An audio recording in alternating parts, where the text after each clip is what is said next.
Slow voice और मैं हूँ आपके साथ ज्योति कनौजिया। आइए रुक करते हैं खबरों की ओर।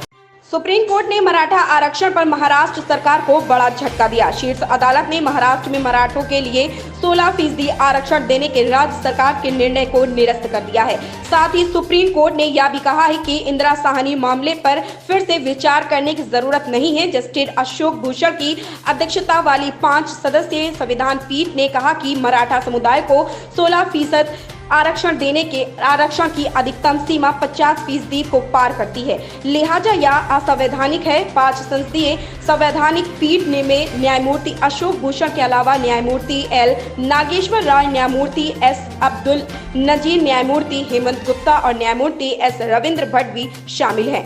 बेंच ने 50% आरक्षण की सीमा लागने को समानता के मौलिक अधिकार के खिलाफ बताया है। दरअसल सुप्रीम कोर्ट ने 26 मार्च को मराठा आरक्षण को चुनौती देने वाली याचिकाओं पर अपना फैसला सुरक्षित कर लिया था।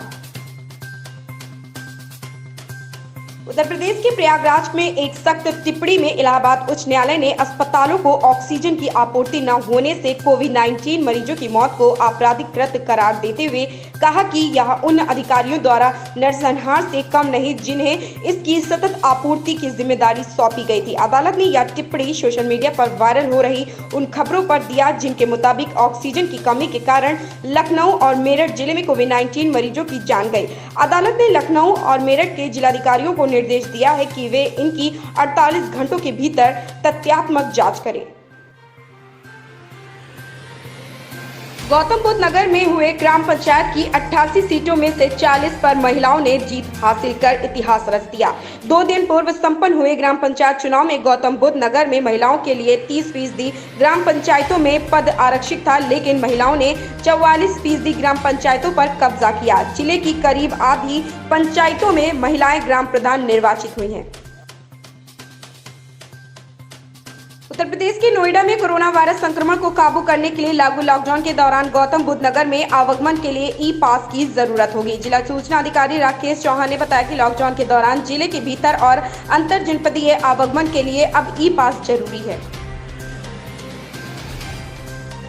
महाराष्ट्र के पूर्व गृह मंत्री अनिल देशमुख ने मुंबई में उद्योगपति मुकेश अंबानी के घर के पास विस्फोटक सामग्री के साथ एक गाड़ी बरामद होने से संबंधित मामले में मंगलवार को मुंबई पुलिस के पूर्व आयुक्त परमवीर सिंह की बेहद संदिग्ध भूमिका का आरोप लगाया।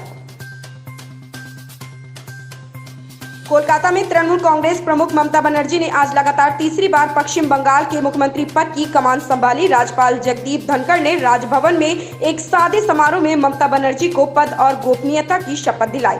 कोविड-19 महामारी के चलते शपथ ग्रहण समारोह को बेहद सादगी भरा रखा गया था। ममता मंत्रिमंडल में शामिल होने वाले मंत्रियों को 6 और 7 मई को छोटे छोटे समूहों में शपथ दिलाई जाएगी। महाराष्ट्र में मंगलवार को कोरोना वायरस संक्रमण के 91,880 नए मामले सामने आए हैं, जिसके साथ ही संक्रमित लोगों की संख्या बढ़कर 48,22,902 हो गई है। स्वास्थ्य विभाग के मुताबिक इसी अवधि में कोविड-19 के 891 मरीजों की मौत के साथ राज्य में मृतक संख्या बढ़कर 71,742 तक पहुंच गई है।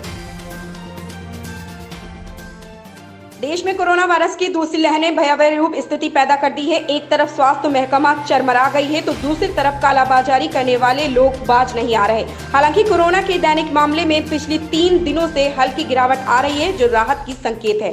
स्वास्थ्य मंत्रालय के मुताबिक बुधवार को देश में कोरोना वायरस के 3.82 लाख से ज्यादा मरीज मिले हैं, वहीं 3,780 मरीजों की जाने गई हैं। इसके अलावा ऑस्ट्रेलिया से भारत 1,000 से ज्यादा वेंटिलेटर आएंगे। इधर देश में 18 साल से ज्यादा के लोगों को वैक्सीन लगाना शुरू हो गया है।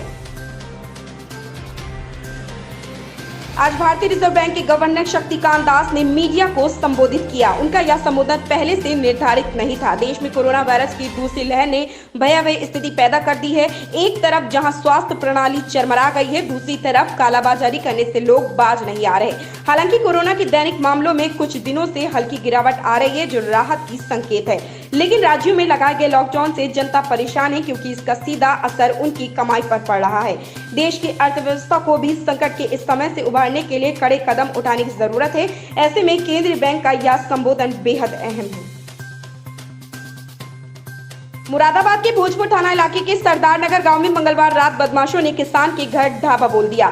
शोर मचाने पर किसान का बेटा जागा और उसने बदमाशों को पकड़ने की कोशिश की तो उसकी गोली मारकर हत्या कर दी गई। शोर शराबा होने पर ग्रामीण जाग गए और उन्होंने एक बदमाश को पकड़कर उसकी पिटाई कर दी। गंभीर रूप से घायल आरोपी बदमाश की उपचार के दौरान मौत हो गई। पुलिस के मुताबिक घटना मंगलवार की रात सरदार नगर गाँव में हुई। ऐसी ही खबरों से जुड़े रहने के लिए आप देखते रहें पीस ऑफ वॉइस।